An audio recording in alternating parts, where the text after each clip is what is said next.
I mean, it has been quite a traumatic day for everybody involved, and as we thank all of the emergency personnel and first responders, we also got to thank the people that work at District Dogs and all those volunteers who have come up and understandably didn't want to talk, wanted to be in the moment, fixated on what we couldn't see and what we didn't know at the time, which was there were dozens of dogs in there that needed to get to safety, and we don't want to forget about that as well. Flack and Hash, thank you for your excellent pictures and reporting there.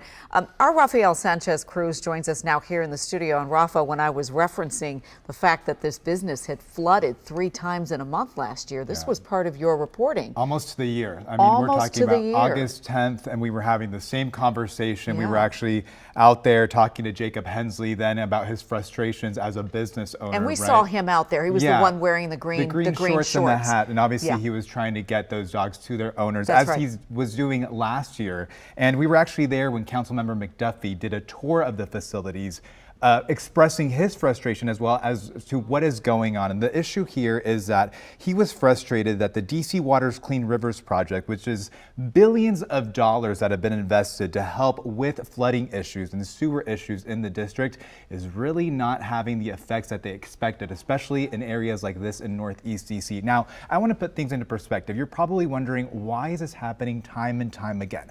Last time we were there, they basically explained it to us, saying that before this building was up, that area where District Dogs is now was actually a wall. There was no actual businesses there. So now they're getting the brunt of the issues having a business like District Dogs there, and they were saying there was very little that they could do. In the meantime, what can they do for people like Jacob and for those people dropping off their dogs? Set up those barriers that we saw. We were talking about them over and over again, how the city is prepping up the area with those orange barriers or red barriers and those sandbags as a way to help with the situation, but definitely not a permanent solution. And again, a year later, we're still having the same conversation with those billions of dollars invested and still having the same consequences and the same, I mean, almost tragedy, you know, with these dog owners and these dogs and with Jacob as well. Well, you have to wonder whether it makes sense for this business to stay in this location, right? Because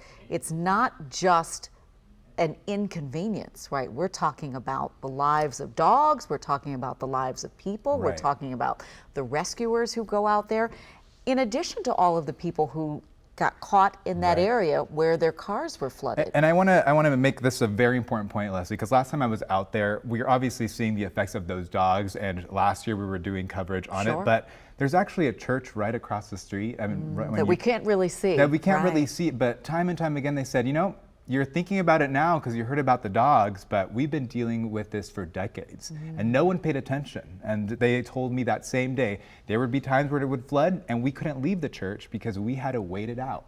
So now we're just drawing attention again because those businesses exist in that bottom portion of that building. And that's why we're seeing those issues. But they're saying this is something we've been dealing with for decades, and we want to see those government officials paying as much attention to our church, to those residents in that same area, especially in that part of Northeast. It seems there needs to be a broader conversation about infrastructure in general, right? Because you do have businesses there and churches and people who drive through there and people who live over there. And it's just by a metro who have had to station. Deal with this, right? Over and over again. If you're taking the metro or if you're coming out and you don't know that this is happening, obviously you get the warnings from us, we tell you, but as it says, flash warning happens in a flash. So it's a really fast process. Let's get back to Eric Flack for a second, who's been covering this for us and these happy reunions, and we've been seeing all of these rescues happen in real time. Flack, what's the perspective you're getting now? I don't want to read too much without official confirmation. I'm just going to pass along that there are still a couple of what appear to be very distraught owners, as well as a couple of distraught employees coming out of District Dogs right now. So we'll just have to see what all that indicates. I don't think it's a time to put a mic in anybody's face right now, but I can tell you there's at least one woman here with a phone to her ear, wiping tears away. You can see some of the emotion there. We can only surmise that this is not the best outcome that folks are hearing about here. And the thing that people worry we do want to the keep in most mind. about, We do want to keep yeah. in mind.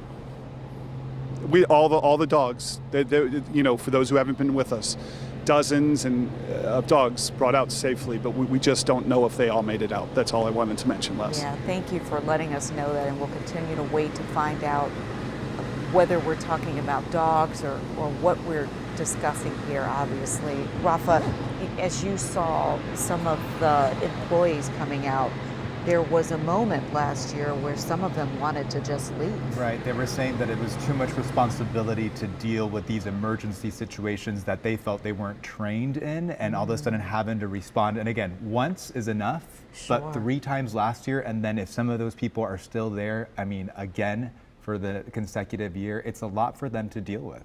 It could be a very triggering situation for sure, and understandably. All right, we're going to take a quick break, and we're going to come back with more on this reporting on the flooding on Rhode Island Avenue and the dogs rescued from the district dog's business. We'll be right back.